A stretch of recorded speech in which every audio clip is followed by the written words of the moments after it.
નમસ્કાર દર્શક મિત્રો, હું છું આશ્લેષા પટેલ અને આપ જોઈ રહ્યા છો અરવલ્લી ન્યૂઝ.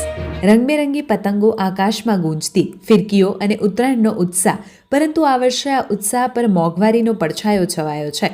ઉત્તરાયણ પર્વને હવે ગણતરીના કલાકો બાકી છે, છતાં અરવલ્લી જિલ્લાના મોડાસાના પતંગ બજારમાં અપેક્ષિત ચહેલપહેલ દેખાતી નથી. વેપારીઓના ચહેરા પર મંદીના માહોલની ચિંતા અને ગ્રાહકોના મનમાં ખર્ચાનો ભાર સ્પષ્ટ રીતે જોવા મળી રહ્યો છે. ઉત્તરાયણના તહેવાર પૂર્વે મોડાસા શહેરના પતંગ બજારમાં મંદીનો માહોલ છવાયો છે. વેપારીઓ જણાવે છે કે આ વર્ષે પતંગ અને દોરીના ભાવોમાં ગત વર્ષની તુલનાએ અંદાજે 20% જેટલો વધારો થયો છે. ભાવ વધારાની સીધી અસર ખરીદી પર પડતા એકાંદરે ગત વર્ષ કરતાં મંદીનો માહોલ હોવાનું વેપારીઓએ જણાવ્યું હતું. મારું નામ રજનીકાંત રાજુભાઈ ભોઈ. હું છેલ્લા 15 વર્ષથી માલપુર રોડ ઉપર પતંગનો સ્ટોલ લગાવું છું. દર સાલ કરતા આ વખત વધારે મંદીનો માહોલ જોવા મળી રહ્યો છે. એમાં દોરીના અંદર 20 થી 25% વધારો જોવા મળી રહ્યો છે. એટલે ગ્રાહકના ઉપર અસર થઈ રહી છે. એટલે ગ્રાહકી અમારે ઓછી થઈ ગઈ છે આ વખતે. દર સાલ કરતા બહુ જ ઓછી ગ્રાહકી થઈ ગઈ છે અને પતંગમાં બી એ રીતના જ વધારો થઈ ગયો છે ભાવમાં. ગયા વર્ષ કરતા કેવું છે તમારું?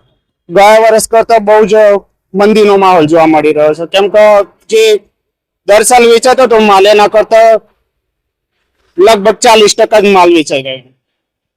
મારું નામ આશીષ ડબગર છે. હું 5 વર્ષથી સતત અહીં ગાડી ધંધો આ જ જગ્યા પર કરી રહ્યો છું, પણ દર સાલ કરતા આ વખત થોડુંક મંદીનો માહોલ છે.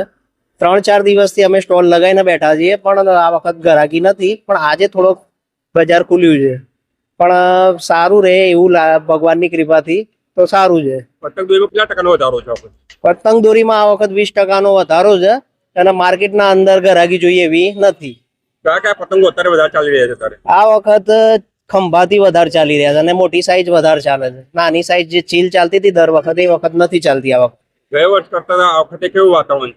આ વખત 30%નો કાપ રહ્યો છે, પણ ચાલી જશે. એમ તો સાંજ સુધીમાં માર્કેટ પકડાઈ જશે.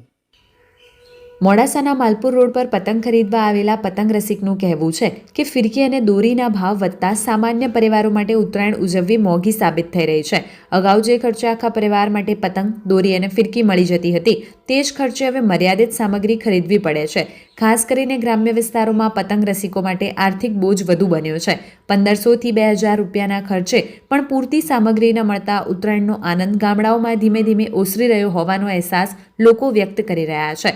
પતંગ અને દોરી વેચાણ કરતા વેપારીઓનું કહેવું છે કે છેલ્લા 5 દિવસથી સ્ટોલ લગાવ્યા હોવા છતાં અંતિમ દિવસોમાં પણ બજારમાં અપેક્ષિત ખરીદી થઈ નથી. અત્યાર સુધીમાં માત્ર 60% જેટલો માલ જ વેચાયો છે, જેના કારણે વેપારીઓને નુકસાનીની ચિંતા સતાવી રહી છે. એકંદરે મોંઘવારીના કારણે મોડાસાના પતંગ બજારમાં ઉત્તરાયણ પૂર્વે જ મંદીનો માહોલ જોવા મળી રહ્યો છે. જ્યાં એક સમયે ઉત્સાહ, આનંદ અને રંગીન પતંગોથી બજાર ઝગમગતું હતું, ત્યાં આ વર્ષે ખર્ચના ડરથી ઉત્તરાયણની ખુશીમાં મંદી છવાઈ હોવાનું ચિત્ર સામે આવ્યું છે. વૈભવ રાઠોડ, અરવલ્લી ન્યૂઝ, મોડાસા. હું બબલુભાઈ સિંધી મારું નામ.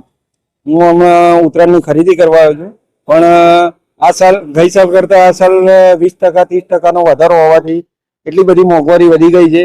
જેમ કે એવું લાગે છે કે હવે ઉત્તરાયણનો પર્વ ધીરે ધીરે સમાપ્ત થતો લાગે છે. લોકોનો ઉત્સાહ ઓછો થતો લાગે છે. બાકી મોંઘવારી તો ગઈ સાલ કરતા આ સાલ જે દોરી 1000માં મળતી અત્યારે 1500-2000 રૂપિયા થઈ ગયા છે. એટલે લોકોના બજેટ ને ખિસ્સાને પરવડે એવું છે નહીં. હું રાહુલ ટેન્ટેસરા, મોડાસાનો વતની છું. આ ઉત્તરાયણની પર્વ નિમિત્તે ખરીદી માટે આવ્યા હતા બજારમાં, પણ લાગી એવું રહ્યું છે બજારમાં કે આ ખાલી મોડાસામાં જ ઉત્તરાયણનો પર્વ એવું લાગે છે. બહાર મોડાસા સિટીની બહાર તો કઈ દેખાતું જ નથી. એમ મોંઘવારી પતંગની ખરીદી કરવા તો આવ્યા છીએ, પણ દોરી ને પતંગ ખરીદીએ કે જોઈએ એવું છે. એમ પતંગ પેલા મળતા હતા એના કરતા બમણા ભાવે મળી જાય છે, અને દોરી એટલી છે કે 1200 નીચે તો કોઈ તમને દોરી જોવા નથી મળતી એવી. એમ છતાંય આપણે થોડા સક્ષમ છીએ તો ખરીદી શકીએ. બાકી આમ જનતા માટે તો બહુ કાઠું કામ છે. એમ પતંગનો પર્વ ઉજવવો, નાના માનવ મજૂરી વર્ગ માટે પતંગ લઈ જવાના પર્વ ઉજવવો બહુ કાઠું કામ છે. એમ બાકી જનરલી દર વખત કરતા આ વખતે તો મંદી જેવો માહોલ લાગે છે એમ બજારમાં.